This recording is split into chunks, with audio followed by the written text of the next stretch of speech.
guys, Sergeant Jeremy Haney. I'm with the City of Appleton Police Department. Been a police officer for about 11 years, just over 11 years actually. I did 4 years on patrol working downtown district, did 6 years with Narcotics Canine, and now I'm assigned to our Street Crimes Unit, our SIU unit. Seen a lot of different agencies here throughout the city. Looks like we got fire, DPW. Anybody from the library here? Library, what other did I miss? Parks and Rec?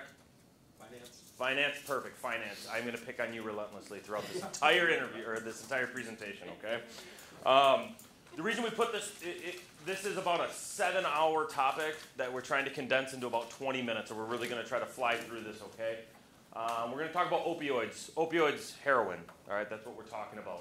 What is heroin? Does anybody know where heroin, how it became so prevalent? Which country in the world decided heroin's awesome? I heard Iran. That's a big exporter of heroin. Anybody?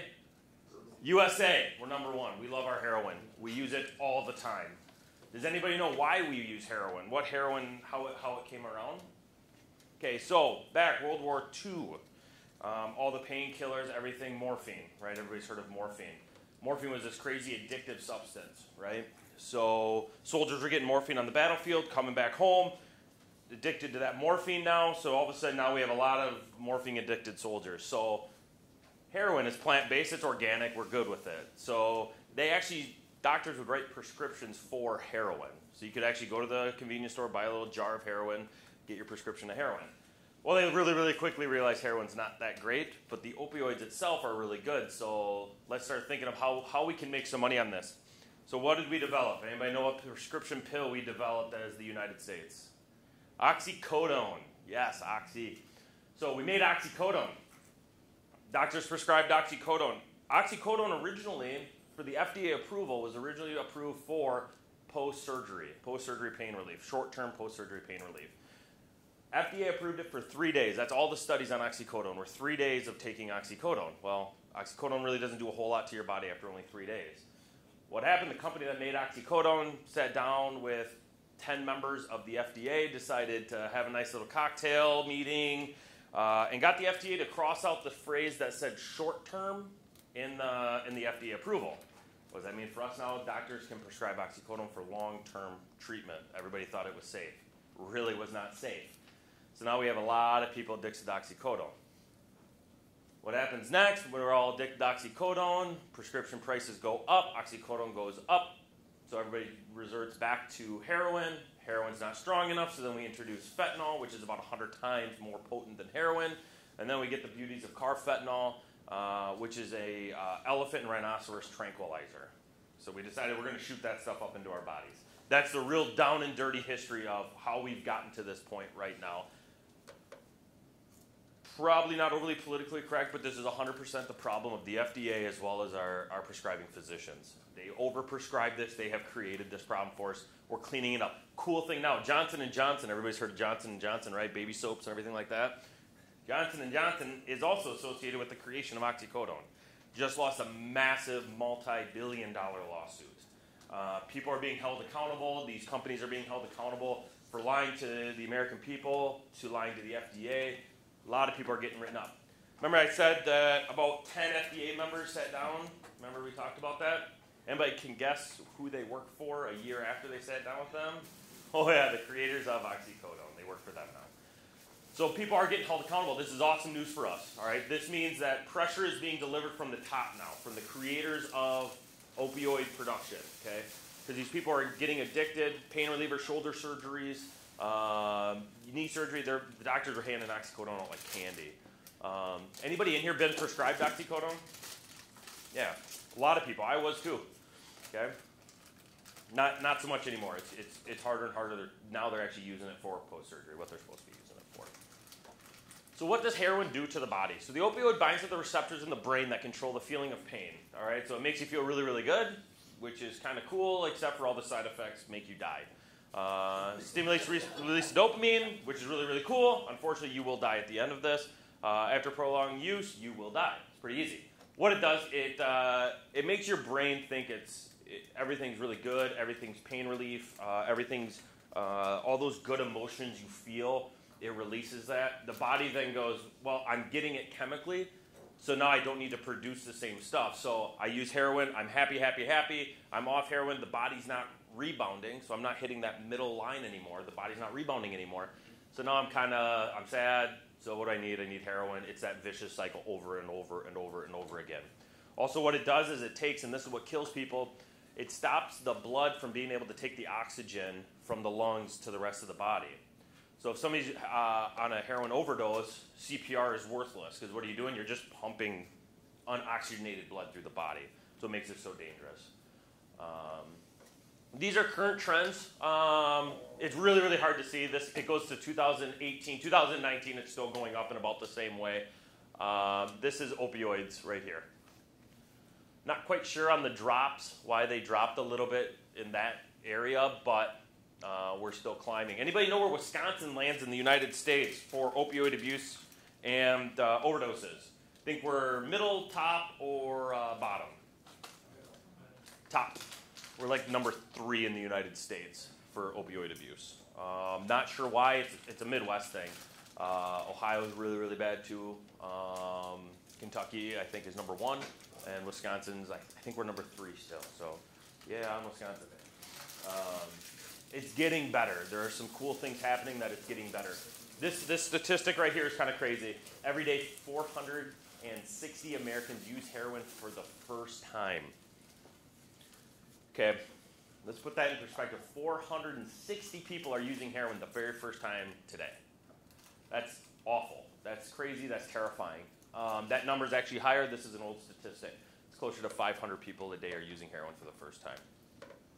That's why by changing the prescriptions, by changing, because what we're seeing on the road, what we're seeing on the street level stuff is, I had surgery on my arm.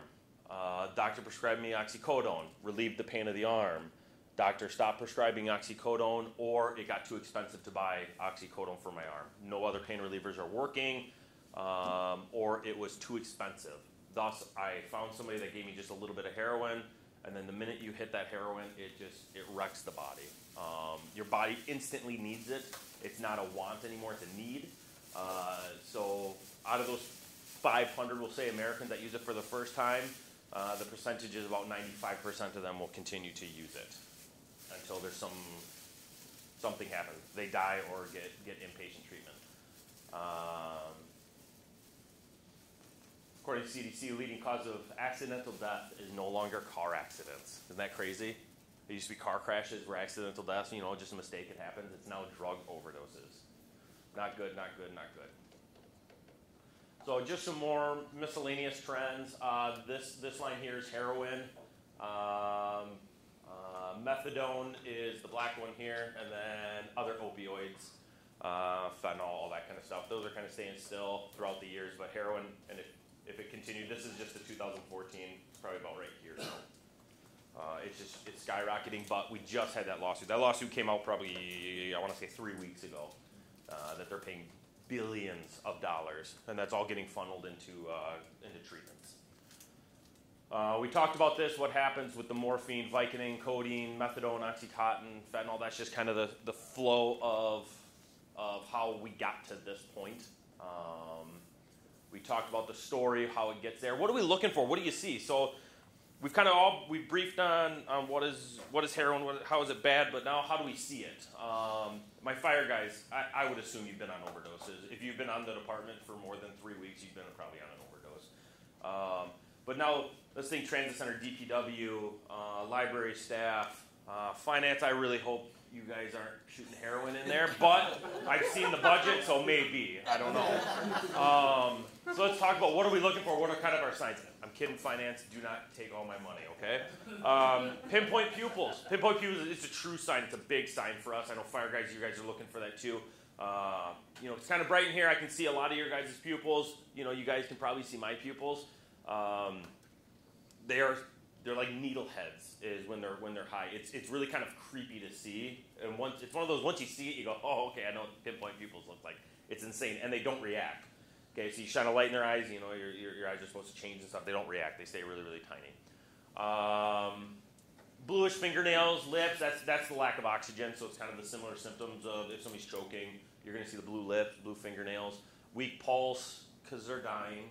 Their pulse tends to slow down a little bit. Slow breathing, once again, they're dying, so slow breathing makes sense.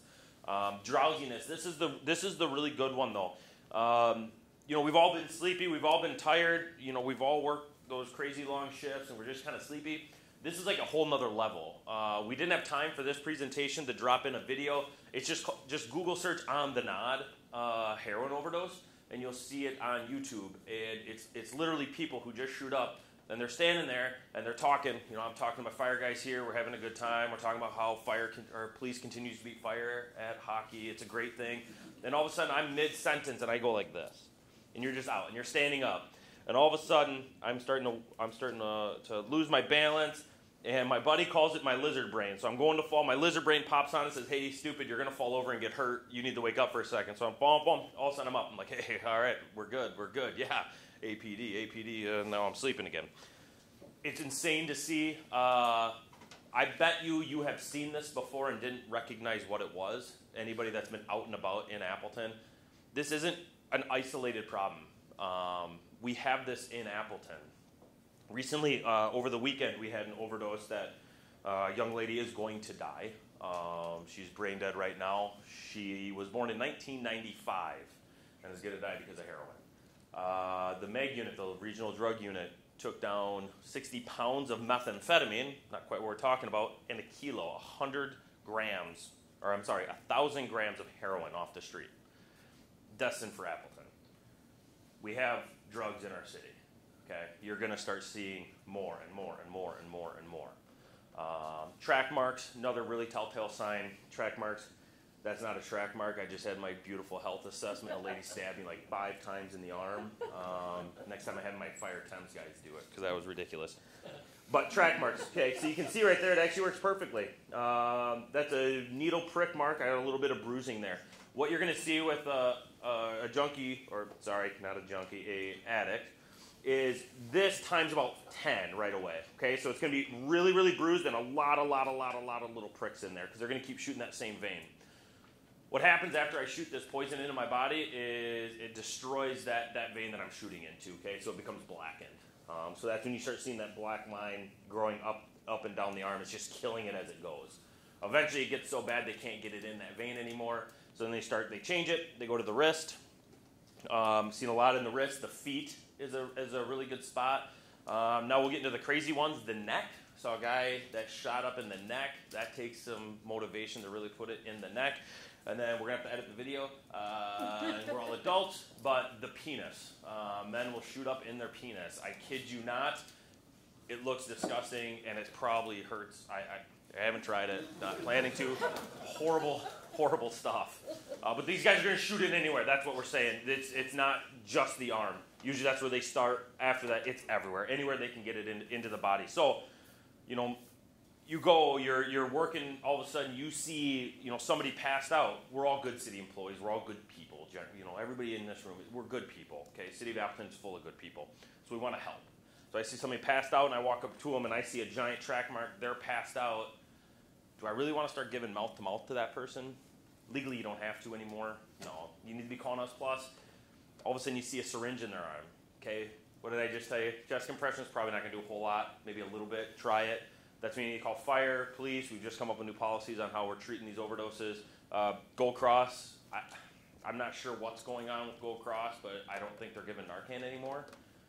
Fire guys, I don't know if you know anything different, but the overdose I was just talking about with the young lady, they refused to give her Narcan. Not sure why, don't have the reasons for it. That's just what was being said. But you need to be calling 911 right away because time is of the essence. They have no oxygen, which means they have no oxygen to the brain, which means they're either floating up or down depending on your belief system.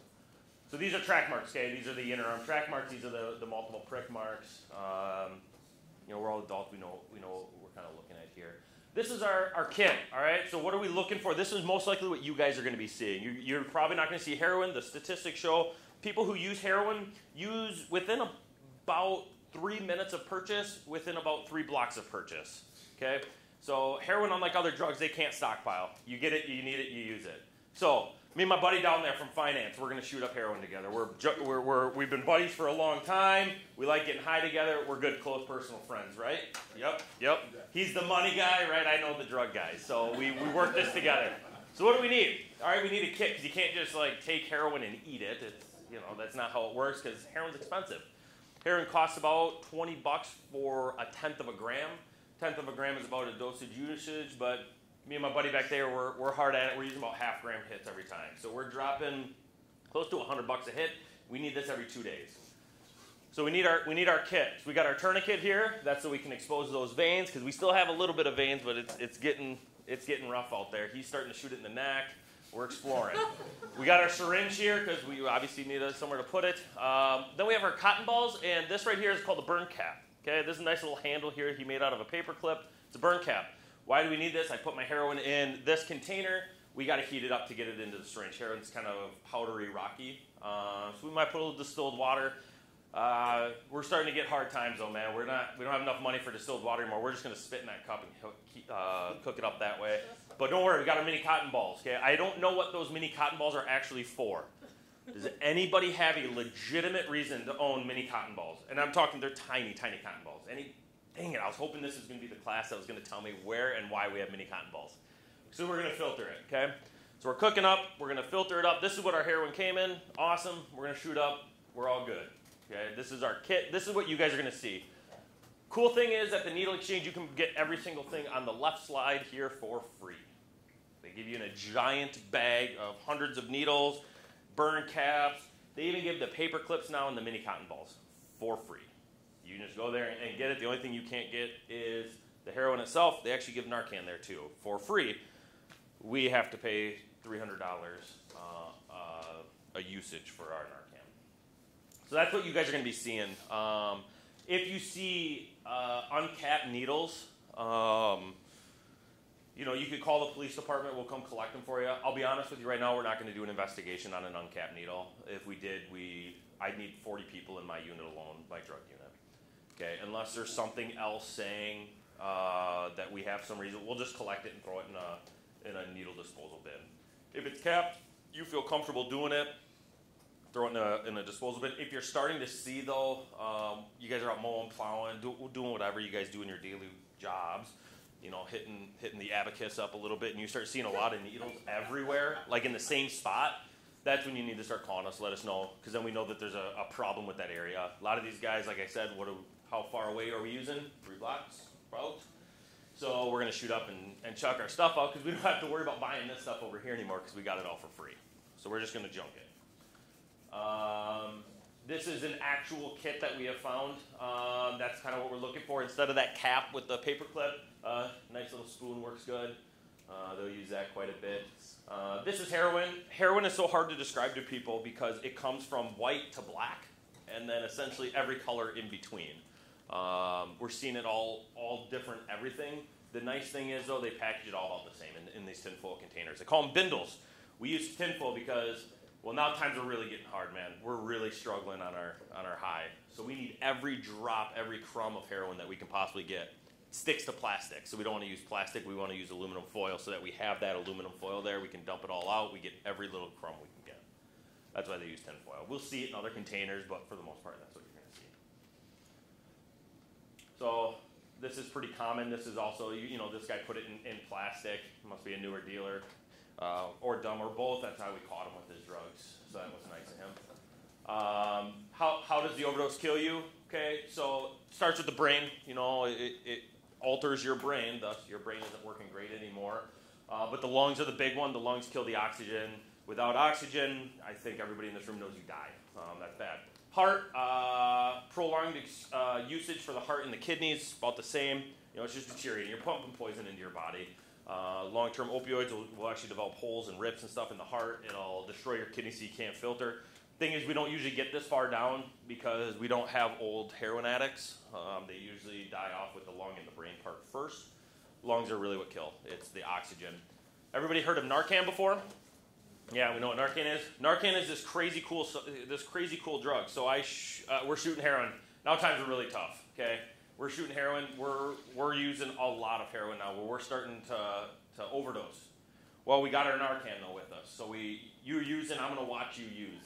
This is what is being taught at the needle exchange. He uses, I watch him use. That way, when he overdoses, I can deliver the Narcan to wake him up. The minute he wakes up from my Narcan, I'm using the same stuff so that I can, because I want that high too. So we're using Narcan. What's it do? It completely reverses the effect of heroin instantly. Fire guys, have you seen it used before successfully? It's insane. These people are quite literally, for all intents and purposes, dead on the ground. You give them Narcan. Narcan allows the blood to regain oxygen. So Narcan allows the blood to absorb that oxygen to get it back into the system. Body instantly wakes up. It's insane. I mean, we've seen it now several times. We've all been personally affected by it. Fire, especially lately, has been personally affected by what happens. It's crazy that this drug exists that can do this. But I still get the common cold every year. Why are people dying? We've talked about this. It's because heroin's a really, really nasty drug. That's why you're dying, okay? And they can't get over it. They can't kick this habit. This addiction takes a hold. This isn't, marijuana, which, yes, you can get addicted to marijuana, but their body physically needs heroin. It physically needs it every time they use it. They need to have it because it has completely altered the brain. Pretty much the only way people are getting off it is dying. You'll stop using if you're dead. Inpatient treatment is about the only way we're getting people seeing that, and that I believe has a success rate of about 33% for inpatient treatment, and that's usually after multiple attempts. This is Narcan. We talked about Narcan. I'll get you in just a minute here, okay? Because I think we're getting close here. Suboxone, methadone, these are all to help curb that need, the brain for the need for it. Exposure to heroin, everybody gets worried about the exposure to heroin. It's kind of overhyped. It is transdermal, as in it can be absorbed, but it's got to be pretty much an open cut. Use your protection. The really bad stuff is fentanyl and in aerosol form, okay? So all of a sudden, now times are good. You've skimmed a whole bunch of money from the city, okay? We've got it all figured out. We have our pile of heroin, fentanyl, but the cops are coming. So we flip this off the table so the cops don't see the giant powder of heroin floating around here because we're afraid right now. We just got raided. Well, now there's heroin and fentanyl in the air. We absorb it through the cops coming in the room. They smell it. We smell it. Everybody has it. Gets into the lungs. It has a reduced effect through the lungs versus shooting it up, but it still has a very strong effect, especially for people who haven't used, which I'm hoping our first responders haven't used before. So that's really our concern with exposures. Physically touching it, although not recommended, there's really not a whole lot that's saying that you can die from that. So a dime, we all know what a dime is. These are lethal dosages. That is a lethal dose of heroin right there compared to that dime. We're talking that. Fentanyl. We're seeing a lot of fentanyl in the area. That is a lethal dose of fentanyl. That's about an eighth the size of heroin. It's about 10 times stronger. Carfentanil, that's actually quite a bit, okay? Carfentanil, about a grain of sand is all you need to kill you. Carfentanil originally designed for, like I said, elephants, rhinoceroses, and then somebody's like, hey, I'm going to put this in my vein. It's going to be neat. Narcan, this slide, I argued when my team put this together that we should even have this slide up here because addicts aren't reporting to us that they're using Narcan, right? Hey, my buddy just went out hard on some heroin. We're in City Hall right now. He got his abacus out. We were busting it out. It was awesome. Just wanted to report it so you guys have it for a stat. People aren't reporting it. These are just for Gold Cross ambulance administrators. We've gotten, I don't even know, I mean, off the top of my head, probably 15, 20 this year that we've done. People I've interviewed have fallen out 30, 40, 50 times this year already. The number is crazy. What are we doing? There's a lot, education, attacking it from multiple different angles, focusing on treatment, focusing on the criminal side of things, because if there's no demand, there's no supply, so we're trying to cut that off. We're also trying to get the people help they need. It's huge. It's a huge nationwide initiative to help with the heroin epidemic. So that's kind of really, really down and dirty and fast, and I think I'm over on my time, but no, you're good. Okay. So, like I said, this is a day-long presentation, but this is the down and dirty of what we got. So, questions? Yes, you had a question. Is it true that you can use it Yes. Heroin is one of the few drugs you can use once and become addicted. Absolutely, because it changes the brain. Marijuana, although has an effect, same with your LSDs, PCPs, acids, all those have an effect on the body. Heroin physically changes the way your brain works. So one good dosage of heroin, and the problem is your body will never recover back to where you are right now. You know, we all get happy and sad, right? We all kind of have our flows where we're, you know, in good moods for a while, then we're kind of upset for a while, then good moods for a while, kind of upset for a while. Well, heroin makes it spike. So I'm super happy when I'm on heroin, then I'm low. The problem is I can never get back to just mediocre, which is what you want to operate at. Other questions? You know, I'm at the end of the day. Come on, we got to have one more. So that Monash cop, he's not addicted? No, he's not addicted to heroin. I think, yeah, I know him. I talked to him about it. This is when fentanyl really kicked up in the area. Carfentanil really kicked up in the area. So he definitely felt something. I don't think it was from touching it. I think it probably was in the air, and he probably just breathed a little bit of it in. But that's such a low dosage for us that's not going to have that massive effect on the body. Plus, if anybody's worked night shift, we're all a little off anyway, so probably didn't do anything. Hey, Jeremy, Yeah. can you touch base about the meth clinics? Because I think there's a lot of employees who aren't aware of them. The methadone clinic. Yeah. Does anybody know where the methadone clinic is? On Ballard Road there. Yep. Okay. So that is it's funded, I guess, privately, but there's some government assistance in there too. What that's for is to try to help wean people off the drugs. So they give them methadone. They have to come every morning, so you'll see a ton of cars there in the morning. They have to show up every morning to get their methadone. That kind of evens them out for the day, but they are there 24/7. It's a stopgap from them from going through withdrawal. Because when addicts go through withdrawal, it's pretty dangerous, and they get really, really, really sick. They'll call it being dope sick. So that tries to bridge the gap for them to get into the inpatient treatment. Problem is now we're starting to see people trying to get methadone and use methadone in a replacement for heroin, and they're trying to get everything. They're jumping into dumpsters at assisted living facilities, taking fentanyl patches and eating them that have been on people. They'll do anything to get this high. That's why the danger level is so incredible with this stuff. Other questions, guys? Not that methadone clinic, you'll see everything from people, the addicts that are walking there, to Cadillac Escalades. Yeah. It's the whole scope. Well, And then you're gonna see them over to McDonald's. yeah. Well, that's the crazy thing with heroin is it's not like one group of people are using heroin more. Statistically speaking, black people use cocaine more than white people. It's just a stat. I'm not saying I'm racist, nothing. It's just that's the stat. There is nothing with heroin. Rich, poor, doesn't matter. Black, white, Hispanic, Asian, it doesn't matter. Doesn't matter. You know, we're seeing kids as young as 18, 17 using heroin. We're seeing guys trying heroin for the first time at like 80. I mean, we've got the spectrum. Now the 80-year-old, I guess. All right, man. But it's all because of all of a sudden they get addicted because these doctors are pushing so much oxycodone. So when I had knee surgery. Okay, I had knee and shoulder surgery. Shoulder, I told them don't even try to give me oxycodone. I won't deal with it. Knee surgery gave me oxycodone. I was supposed to take one tablet for 4 days. Okay, so let's all do that simple math. One tablet for 4 days. So I should have how many pills? 4 assigned to me.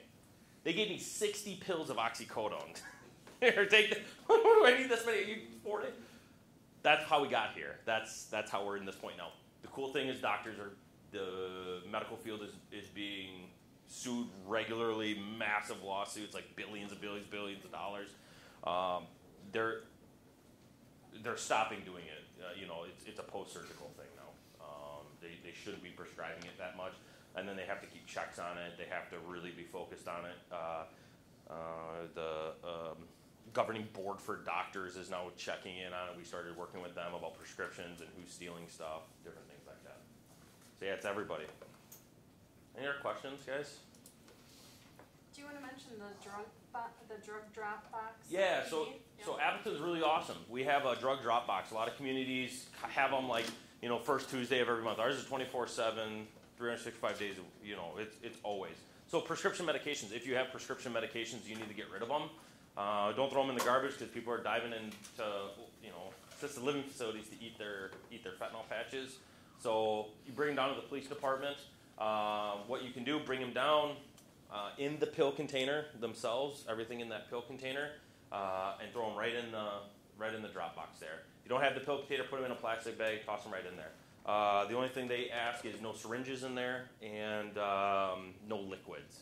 If you have a liquid, call the pharmacist and ask them how to dispose of it. Just because we've had a couple liquids break inside there, and then now when we collect all that, we end up with, what did we have, 80 boxes last month, like boxes like this, full of pills. So now we're mixing all these pills, and we have to go through them, and all of a sudden liquids are in there, and that chemical reaction, it could get nasty. So we try not to, no liquids. But that's available right inside the lobby of the police department. Turn to the left, throw it right in that box. Available to everybody. Doesn't matter, city employee, city resident, doesn't matter, we'll take anything. Anything else I missed? Nope, I think we're good. Any other questions for Jeremy? Awesome. Thanks, guys. Appreciate it. Okay. Be safe out there. If you run into something, give us a call at the police department.